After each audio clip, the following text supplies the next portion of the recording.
கற்பூர தீபம் நான் ஆல்ரெடி வந்து தண்ணியில் பச்சை கற்பூரம் போட்டு நம்ம ஏற்றி வச்சும்போது நல்ல வாசனை இருக்கும் அப்படின்னு சொல்லியிருந்தேன் ஃப்ரெண்ட்ஸ். இந்த ஐடியா வந்து சப்ஸ்கிரைபர் ஒருத்தவங்க வந்து கொடுத்தது தான். அதாவது ஷாப்க்கு ப்ராடக்ட் வாங்க வரும்போது இதை வந்து போட்டு நீங்கள் பயன்படுத்தி பாருங்கள், இன்னும் நல்ல வாசனையாக இருக்கும் அப்படின்னு சொன்னாங்க. இப்போ நான் போட்டிருக்க பொருள் வேறு ஒன்றும் இல்லை ஃப்ரெண்ட்ஸ், புனுகு தான்.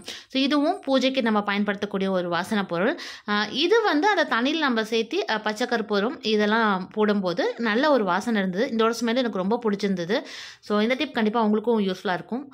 ஒருவேளை கற்பூர தீபம் நீங்கள் பயன்படுத்துறதுங்க அதில் புனுகும் கொஞ்சம் போட்டு நீங்கள் ஏற்றி வச்சு பாருங்கள் ஃப்ரெண்ட்ஸ், வாசனை ரொம்ப சூப்பராக இருக்குது. புனுகு பெரும்பாலும் வந்து பூஜை பொருட்களில் பயன்படுத்தக்கூடிய ஒன்று தான். சுவாமிக்கு திலகமாக வைக்கிறதும் சரி, இல்லை இப்போ சுவாமி அறையை வந்து தொடச்சி விடுறதுக்கும் கூட நீங்கள் இதை வந்து பயன்படுத்தலாம். நல்ல ஒரு வாசனையை கொடுக்குது. ட்ரை பண்ணி பாருங்கள் ஃப்ரெண்ட்ஸ்.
பூஜையெல்லாம் நல்லா சிறப்பாக செஞ்சு முடிச்சாச்சு ஃப்ரெண்ட்ஸ். இன்றைக்கி நம்ம வந்து ஒரு புது ப்ராடக்ட்டை தான் வந்து பார்க்க போகிறோம். ஆல்ரெடி கூட நான் வீடியோவில் உங்ககிட்ட காமிச்சிருந்தேன். ஒரு எல்லோ கலரில் ஒரு ஸ்டாண்ட் வச்சுட்டு அது எதுக்காக பயன்படுத்துது அப்படிங்கிற மாதிரி நான் உங்ககிட்ட கெஸ் பண்ணுங்கள் ஃப்ரெண்ட்ஸ் அப்படின்னு கேட்டிருந்தேன். ஸோ ஒரு சிலர் வந்து கரெக்டாக தான் சொல்லியிருந்தீங்க ஃப்ரெண்ட்ஸ். அதாவது நம்ம கலசம் வைக்கிறதுக்கு வந்து நம்ம அந்த ஸ்டாண்டை பயன்படுத்தலாம், அதை பூ போடுறதுக்காக நம்ம ஸ்டாண்டு வந்து பயன்படுத்திக்கலாம் அப்படிங்கிற மாதிரி கரெக்டாக கெஸ் பண்ணியிருந்தீங்க. ஒரு சிலர் வாட்ஸ்அப்பில் கூட சொல்லியிருந்தீங்க அது நம்ம வந்து கலசத்துக்காக பயன்படுத்தக்கூடிய ஸ்டாண்ட் அப்படின்னு சொல்லியிருந்தீங்க ஃப்ரெண்ட்ஸ். நீங்கள் சொன்னது கரெக்டு தான். அதாவது இப்போ என் கையில் இருக்குது இல்லைங்களா, இதுதான் ஃப்ரெண்ட்ஸ் அந்த கலசத்துக்கு மேலே வைக்கக்கூடிய ஒரு ஸ்டாண்டு. ஸோ இதோட யூஸ் என்னன்னு பார்த்தீங்கன்னா, பொதுவாகவே நம்ம கலசம் வீட்டில் வச்சு நம்ம வழிபடும் போது அந்த கலசத்துக்கு நம்ம வந்து பூ வந்து போடுறது கொஞ்சம் கஷ்டமாக தான் இருக்கும், சரியாக நிற்காது.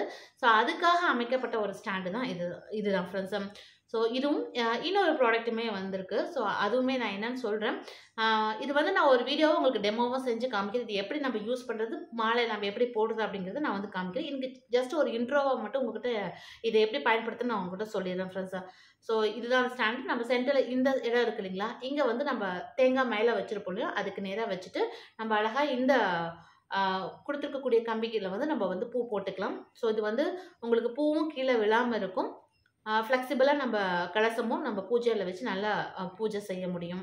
ஸோ அதுக்காக பயன்படுத்தக்கூடியதான் ஃப்ரெண்ட்ஸ் இந்த ஸ்டாண்டு.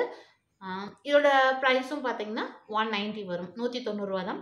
ஸோ இது ஒன் டைம் பர்ச்சேஸ் தான் ஃப்ரெண்ட்ஸ். ஒரு தடவை நம்ம வாங்கி வச்சுட்டா லைஃப் டைமுக்கும் நம்ம வந்து பயன்படுத்திக்கலாம். ஸோ எப்போல்லாம் நம்ம கலசம் வச்சு வழிபடுறோமோ அந்த டைமில் நம்ம இந்த ஸ்டாண்டை யூஸ் பண்ணி அழகாக பூ வந்து போட்டுக்க முடியும். இப்போது ஃபுல்லாக ரெடியாக இருக்க இது வந்து பார்த்திங்கன்னா இந்த ஸ்டாண்டு தான். ஸோ அடுத்து நீங்கள் பூஜையிலேயே பார்த்துருப்பீங்க, இன்னொரு ஸ்டாண்டும் இருந்திருக்கும்.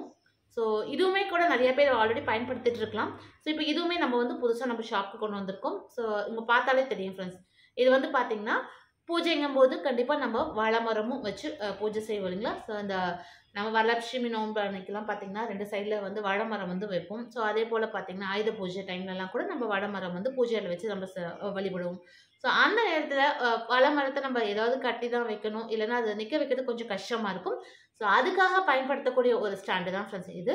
ஸோ இதில் சென்டரில் பார்த்திங்கன்னா ஒரு கம்பி போல் வந்து கொடுத்துருப்பாங்க. இந்த ஸ்டாண்டு ஒரு ஃப்ளெக்சிபிளாக நிற்கும். ஸோ இதுக்கு இடையில நம்ம அந்த வாழை மரத்தை வந்து நம்ம சொருகி விட்டுலாம். ஸோ அழகாக பூஜையில் வச்சுக்க முடியும். ஸோ இதுவுமே இப்போ நம்ம புதுசாக இன்ட்ரடியூஸ் பண்ணியிருக்கோம்.